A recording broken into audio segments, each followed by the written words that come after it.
Quand le capitaine Ibrahim Traoré parle du Bénin et de la Côte d'Ivoire, suivez attentivement. Le Burkina, même si on ne le dit pas, des petites frictions souvent avec la Côte d'Ivoire. Comment transformer justement ces frictions diplomatiques en opportunités opérationnelles pour lutter contre le terrorisme, Monsieur le Président? Le problème en Afrique, très souvent, ce sont les dirigeants. Ces frictions diplomatiques, c'est pas entre, moi je n'aime même pas dire les frictions entre les États. Il n'y a pas de friction entre les deux pays ou quoi. Il y a friction entre les dirigeants des pays. Est-ce qu'entre armées de l'AES et ces pays-là, ça coopère, ça se renseigne, il y a la collaboration? Bon, pour certains cas, je ne sais pas, mais je prends par exemple le cas de... Même avec le Bénin, nous, on n'a pas les mêmes approches en termes de terrorisme. Je prends par exemple le cas du Bénin. Moi, avant d'aller à Moscou la dernière fois, en mai, un jour, j'étais là, il y avait une menace qui planait sur un détachement au Bénin. Mais et les militaires n'attendent pas de monter au niveau politique ou quoi que ce soit pour certaines choses. Hein.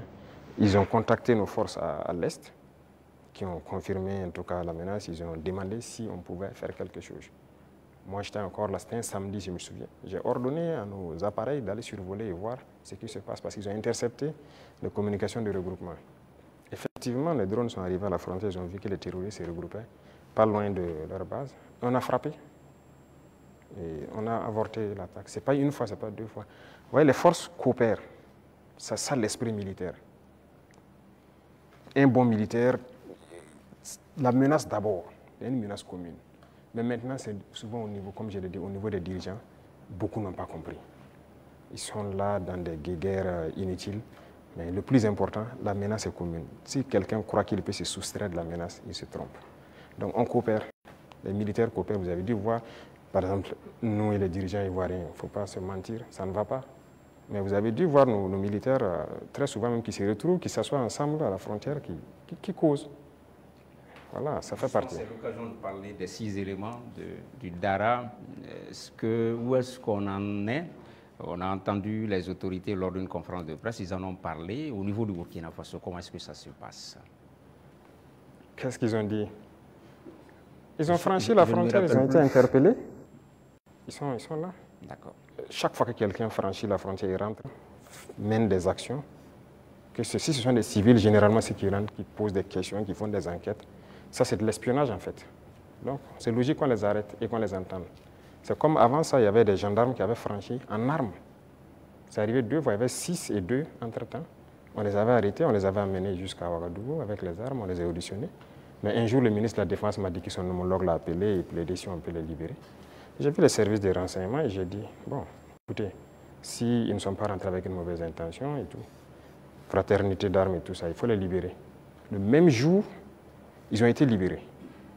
Et nous aussi, nous espérions que les Ivoiriens, il y a des civils burkinabés en prison, qu'ils les libèrent. Malheureusement, c'est 2 ou 3 jours après, on apprend le décès de notre frère en prison.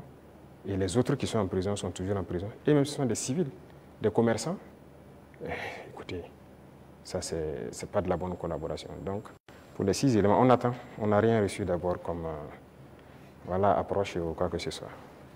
Pourtant, le porte-parole du gouvernement ivoirien a indiqué qu'ils espèrent, qu'ils privilégiaient la voie du dialogue avec le Burkina Faso. Il a dit en conférence de presse le mercredi passé. On les attend. Nous, si on avait privilégié la voie du dialogue, on espérait aussi qu'ils libèrent nos civils innocents et qu'ils viennent. Mais un est mort dans leur prison qui n'est même pas une prison conventionnelle.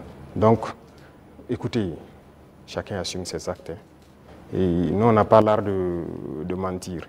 Ce qui est réel, on le dit. On n'a pas de personne à nous approcher d'abord.